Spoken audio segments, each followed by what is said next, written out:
Hi friends, welcome to my channel. ಇವತ್ತು ಸಿಹಿ ಗೆಣಸಿನ ಚಿಪ್ಸ್ ಹೇಗೆ ಮಾಡೋದು ಅಂತ ನೋಡೋಣ. ಸೊ ನಾನಿವತ್ತು ಸ್ವೀಟ್ ಪೊಟ್ಯಾಟೊ ಚಿಪ್ಸ್ ಮತ್ತು ಮಿಕ್ಸ್ಚರ್ ಎರಡನ್ನೂ ಕೂಡ ಮಾಡಿ ತೋರಿಸ್ತಾ ಇದ್ದೀನಿ. ಇವೆರಡು ಕೂಡ ಕ್ರಿಸ್ಪಿಯಾಗಿ ತುಂಬಾ ರುಚಿಯಾಗಿರುತ್ತೆ. ಸ್ವೀಟ್ ಪೊಟ್ಯಾಟೊ ಇಂದ ಮಾಡಿರೋದ್ರಿಂದ ಚಿಪ್ಸ್ ಕೂಡ ಸ್ವಲ್ಪ ಸ್ವೀಟ್ ಅಂತ ಅನಿಸುತ್ತೆ, ಬಟ್ ಚೆನ್ನಾಗಿರುತ್ತೆ ತಿನ್ನೋದಕ್ಕೆ ಡಿಫ್ರೆಂಟಾಗಿ. ಬನ್ನಿ ಹಾಗಾದರೆ ತಡ ಮಾಡ್ದೇನೆ ರೆಸಿಪಿ ನೋಡ್ಕೊಂಡು ಬರೋಣ. ಇದನ್ನು ಮಾಡೋದಕ್ಕೆ ನಾನಿಲ್ಲಿ ಮೊದಲಿಗೆ ಒಂದು 2 kg ಆಗುವಷ್ಟು ಸಿಹಿ ಗೆಣಸನ್ನು ಈ ಥರ ಸಿಪ್ಪೆನೆಲ್ಲ ತೆಗೆದು ನೀರಲ್ಲಿ ಹಾಕಿ ಇಟ್ಕೊಂಡಿದ್ದೀನಿ. ನೀರಲ್ಲಿ ಹಾಕಿಲ್ಲ ಅಂದರೆ ಕಪ್ಪಾಗುತ್ತೆ ಇದು, ಹಾಗಾಗಿ ನೀರಲ್ಲಿ ಹಾಕಿನೇ ಇಡಬೇಕಾಗುತ್ತೆ. ಇವಾಗ ಇದನ್ನು ಒಂದು ಸ್ಲೈಸರಿಂದ ಈ ಥರ ಸ್ಲೈಸ್ ಮಾಡ್ಕೊಳ್ತಿದ್ದೀನಿ. ನಾನಿಲ್ಲಿ ಫಸ್ಟು ಚಿಪ್ಸ್ ಮಾಡಿ ತೋರಿಸ್ತಿದ್ದೀನಿ, ಆಮೇಲೆ ಮಿಕ್ಸ್ಚರ್ ಮಾಡಿ ತೋರಿಸ್ತೀನಿ. ಈ ಥರ ಸ್ಲೈಸ್ ಮಾಡಿ ಇದನ್ನು ಕೂಡ ನೀರಲ್ಲಿ ಹಾಕಿನೇ ಇಡಬೇಕು. ಹಾಗೇನೆ ಇದನ್ನು ನಾವು ಆದಷ್ಟು ತೆಳ್ಳಗೆ ಸ್ಲೈಸ್ ಮಾಡ್ಕೋಬೇಕು. ತುಂಬ ದಪ್ಪ ಮಾಡ್ಕೊಂಡ್ಬಿಟ್ರೆ ಚಿಪ್ಸು ಕೂಡ ಗಟ್ಟಿ ಆಗುತ್ತೆ. ಹಾಗಾಗಿ ಆದಷ್ಟು ತೆಳ್ಳಗೆ ಮಾಡ್ಕೊಂಡಾಗ ಚೆನ್ನಾಗಿ ಬರುತ್ತೆ ಹಗೂರವಾಗಿ.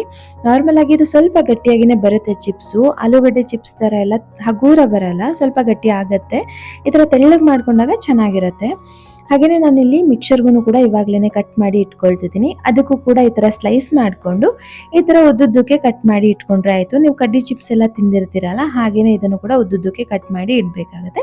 ಇದನ್ನು ಕೂಡ ನೀರಲ್ಲಿ ಹಾಕಿ ಎತ್ತಿಟ್ಕೊಳ್ತೀನಿ. ಎಣ್ಣೆಗೆ ಹಾಕುವಾಗ ನೀರಿಂದ ಸಪ್ರೇಟ್ ಮಾಡಿಕೊಂಡು ಕರೆದ್ರೆ ಆಯಿತು ಅಷ್ಟೇ. ಇದು ಹಾಗೇನೇ ಇರಲಿ. ಇವಾಗ ಚಿಪ್ಸ್ ಮಾಡೋದಕ್ಕೆ ನಾನು ಆಗಲೇ ಸ್ಲೈಸ್ ಮಾಡಿ ಇಟ್ಕೊಂಡಿದ್ದೆ ಅಲ್ಲ, ಅದನ್ನು ನೀರಿಂದ ಸಪ್ರೇಟ್ ಮಾಡ್ಕೊಳ್ತಿದ್ದೀನಿ. ಈ ನೀರೆಲ್ಲ ಚೆನ್ನಾಗಿ ಇಳಿಬೇಕು, ಇಲ್ಲಾಂದರೆ ನಾವು ಎಣ್ಣೆಗೆ ಹಾಕಿದಾಗ ಸಿಡಿಯುತ್ತೆ.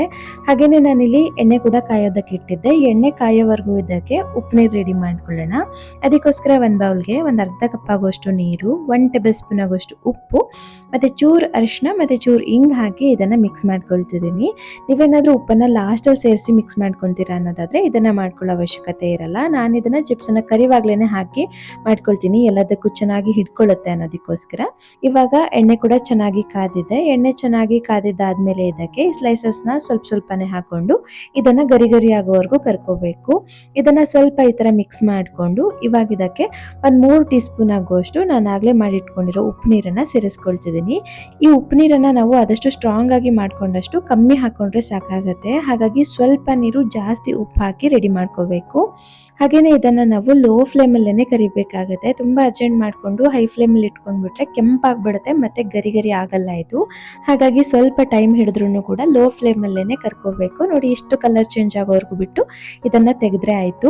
ಇನ್ನ ಕೆಂಪು ಮಾಡೋದಕ್ಕೆ ಹೋಗಬೇಡಿ, ಮತ್ತೆ ನಾವು ಇದನ್ನ ತೆಗೆದ ಮೇಲೂ ಕೂಡ ಮತ್ತೆ ಕಲರ್ ಚೇಂಜ್ ಆಗುತ್ತೆ ಇದು. ಹಾಗಾಗಿ ಇವಾಗ ಇದು ಕರೆಕ್ಟ್ ಆಗಿದೆ. ಇದನ್ನ ಹಾಗೇನೆ ಎತ್ತಿಟ್ಕೊಂತೀನಿ.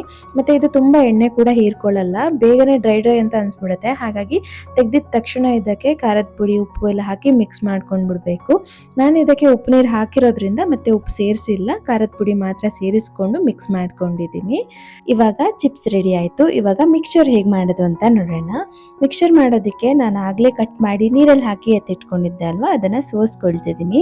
ಇದನ್ನು ಬೇಕಿದ್ರೆ ನೀವು ಜಾಸ್ತಿ ನೀರು ಅನ್ಸುತ್ತೆ ಅನ್ನೋದಾದರೆ ಕಾಟನ್ ಬಟ್ಟೆ ಮೇಲೆ ಹಾಕಿ ಒಂದು 5 ನಿಮಿಷ ಬಿಟ್ಬಿಡಿ, ಚೆನ್ನಾಗಿ ನೀರೆಲ್ಲ ಆರ್ಕೊಳ್ಳುತ್ತೆ. ಆಮೇಲೆ ಇದನ್ನು ಎಣ್ಣೆಗೆ ಹಾಕಿ ಕರ್ಕೊಂಡ್ರೆ ಆಯಿತು. ನಾನಿಲ್ಲಿ ಈ ಥರ ಮಾಡ್ಕೊಂಡಿದ್ದೀನಿ. ಇವಾಗ ಎಣ್ಣೆ ಕಾದ್ಮೇಲೆ ಇದಕ್ಕೆ ಸ್ವಲ್ಪನೇ ಇದನ್ನು ಹಾಕಿ ಚೆನ್ನಾಗಿ ಗರಿ ಆಗೋವರೆಗೂ ಹುರ್ಕೊಂಡ್ರೆ ಆಯಿತು. ಇದನ್ನು ಕೂಡ ಅಷ್ಟೇ ನಾವು ಲೋ ಫ್ಲೇಮಲ್ಲೇ ಮಾಡ್ಕೋಬೇಕಾಗತ್ತೆ. ಮತ್ತೆ ನಾನು ಇದಕ್ಕೆ ಇವಾಗ ಉಪ್ಪು ನೀರು ಏನು ಕೂಡ ಸೇರಿಸ್ತಾ ಇಲ್ಲ, ಇದಕ್ಕೆ ಲಾಸ್ಟ್ ಅಲ್ಲಿ ಸೇರಿಸ್ಕೊಳ್ತೀನಿ. ಯಾಕಂದ್ರೆ ಇದಕ್ಕೆ ಸ್ವಲ್ಪ ಬೇರೆ ಐಟಮ್ಸ್ ಎಲ್ಲ ಸೇರಿಸೋದಿದೆ, ಅದಕ್ಕೂ ಕೂಡ ಉಪ್ಪೆಲ್ಲ ಹಿಡ್ಕೋಬೇಕಲ್ವಾ. ಹಾಗಾಗಿ ಇದಕ್ಕೆ ಲಾಸ್ಟ್ ಅಲ್ಲಿ ಸೇರಿಸಿ ಮಿಕ್ಸ್ ಮಾಡ್ಕೊತೀನಿ. ನೋಡಿ, ಇಷ್ಟು ಕೆಂಪಾದ್ಮೇಲೆ ಇದನ್ನ ತೆಗೆದು ಒಂದು ಪಾತ್ರೆಗೆ ಎತ್ತಿಟ್ಕೊಳ್ತಿದ್ದೀನಿ. ಇಷ್ಟಾದ್ರೆ ಸಾಕು, ಗರಿ ಆಗಿದೆ ಇದು ಇವಾಗ. ಹಾಗೇನೆ ಇದಕ್ಕೆ 1 ಗಡ್ಡೆ ಬೆಳ್ಳುಳ್ಳಿನ ಸಿಪ್ಪೆ ತೆಗೆದು ಜಜ್ಜಿ ಇದನ್ನು ಕೂಡ ಚೆನ್ನಾಗಿ ಗರಿ ಆಗೋವರೆಗೂ ಫ್ರೈ ಮಾಡಿಕೊಂಡು ಇದನ್ನು ಕೂಡ ಸೇರಿಸ್ಕೊಳ್ತೀನಿ. ಈ ಬೆಳ್ಳುಳ್ಳಿನ ಬೇಕಿದ್ರೆ ನೀವು ಗೆಣಸಿನ ಜೊತೆಗೂ ಕೂಡ ಫ್ರೈ ಮಾಡ್ಕೋಬಹುದು. ನಾನು ಸಪ್ರೇಟ್ ಆಗಿ ಮಾಡಿ ಸೇರಿಸ್ಕೊಂಡಿದ್ದೀನಿ. ಹಾಗೇನೆ ಇದಕ್ಕೆ ಸ್ವಲ್ಪ ಕರಿಬೇವು ಕೂಡ ಫ್ರೈ ಮಾಡಿ ಸೇರಿಸ್ಕೋಬೇಕು. ಇದನ್ನೆಲ್ಲ ಹಾಕೊಳ್ಳೋದ್ರಿಂದ ಚೆನ್ನಾಗಿರುತ್ತೆ ಫ್ಲೇವರು. ನಾನಿಲ್ಲಿ ಒಂದು 3 ಕಡ್ಡಿ ಕರಿಬೇವನ್ನ ಈ ತರ ಚೆನ್ನಾಗಿ ಫ್ರೈ ಮಾಡಿಕೊಂಡು ಇದಕ್ಕೆ ಸೇರಿಸ್ಕೊಳ್ತಿದ್ದೀನಿ. ಹಾಗೇನೆ ಇದಕ್ಕೆ 1 ಹಿಡಿ ಶೇಂಗಾ ಕೂಡ ಫ್ರೈ ಮಾಡಿ ಸೇರಿಸ್ಕೊಳ್ತೀನಿ. ಇದ್ರ ಜೊತೆಗೇನೆ ಬೇಕಿದ್ರೆ ಸ್ವಲ್ಪ ಹುರ್ಗಡ್ಲೆ ಮತ್ತೆ ಒಣ ಕೊಬ್ಬರಿ ಇದ್ರೆ ಅದನ್ನು ಕೂಡ ಸೇರಿಸ್ಕೊಳ್ಳಿ, ಚೆನ್ನಾಗಿರುತ್ತೆ. ನಾನಿಲ್ಲಿ ಸೇರಿಸಿಲ್ಲ, ಇಷ್ಟನ್ನೇ ಸೇರಿಸ್ಕೊಂಡಿದ್ದೀನಿ. ಇವಾಗ ಇದಕ್ಕೆ ಒಂದು ಅರ್ಧ ಟೀ ಸ್ಪೂನ್ ಆಗುವಷ್ಟು ಉಪ್ಪು ಮತ್ತೆ ಸ್ವಲ್ಪ ಮ್ಯಾಗಿ ಮಸಾಲ ಹಾಕೊಳ್ತಿದ್ದೀನಿ. ಇದನ್ನ ಹಾಕೊಳ್ಳೋದ್ರಿಂದ ಚೆನ್ನಾಗಿರುತ್ತೆ, ಟೇಸ್ಟು ಡಿಫ್ರೆಂಟ್ ಆಗಿರುತ್ತೆ. ಇದ್ರೆ ಹಾಕೊಳ್ಳಿ, ಇಲ್ಲಾಂದ್ರೆ ಪರವಾಗಿಲ್ಲ, ಸ್ಕಿಪ್ ಮಾಡ್ಬೋದು. ಬರೀ ಖಾರದ ಪುಡಿ ಹಾಕೊಂಡ್ರು ಕೂಡ ಸಾಕು. ನಾನಿಲ್ಲಿ ಫುಲ್ 1 ಪ್ಯಾಕೆಟ್ ಹಾಕೊಂಡಿದ್ದೀನಿ. ನಂತರ ಇದಕ್ಕೆ ಸ್ವಲ್ಪ ಖಾರದ ಪುಡಿನ ಹಾಕಿ ಇದನ್ನ ಚೆನ್ನಾಗಿ ಮಿಕ್ಸ್ ಮಾಡ್ಕೊಳ್ತಿದ್ದೀನಿ. ಇಷ್ಟನೇ ಇದಕ್ಕೆ ತುಂಬ ರುಚಿಯಾಗಿರುತ್ತೆ. ಹಾಗೆಯೇ ಇದನ್ನು ನಾವು ಬೇಕಿದ್ರೆ ಆಲೂಗಡ್ಡೆನಲ್ಲಿ ಕೂಡ ಟ್ರೈ ಮಾಡ್ಬೋದು, ಅದು ಕೂಡ ತುಂಬ ಚೆನ್ನಾಗಿರುತ್ತೆ. ಇದು ಸ್ವಲ್ಪ ಸ್ವೀಟ್ ಅಂತ ಅನಿಸುತ್ತೆ, ಯಾರಿಗೆಲ್ಲ ಸ್ವೀಟ್ ಇಷ್ಟ ಆಗಲ್ಲ ನೀವು ಬೇಕಿದ್ರೆ ಇದನ್ನು ಆಲೂಗಡ್ಡೆನಲ್ಲಿ ಟ್ರೈ ಮಾಡಿ ನೋಡಿ, ತುಂಬ ಚೆನ್ನಾಗಿರುತ್ತೆ ಅದು ಕೂಡ. ಹಾಗೆಯೇ ನಿಮ್ಗೇನಾದರೂ ಈ ವಿಡಿಯೋ ಇಷ್ಟ ಆಗಿದ್ರೆ ಪ್ಲೀಸ್ ಒಂದು ಲೈಕ್ ಮಾಡಿ, ಶೇರ್ ಮಾಡಿ. ಹಾಗೆಯೇ ನೀವೇನಾದರೂ ನನ್ನ ಚಾನಲ್ನ ಇನ್ನೂ ಸಬ್ಸ್ಕ್ರೈಬ್ ಮಾಡದೆ ನೋಡ್ತಾ ಇದ್ರೆ ಪ್ಲೀಸ್ ಸಬ್ಸ್ಕ್ರೈಬ್ ಮಾಡ್ಕೊಳ್ಳಿ ಅಂತ ಹೇಳ್ತಾ ಸಿಗೋಣ ಮುಂದಿನ ವಿಡಿಯೋದಲ್ಲಿ. Thanks for watching.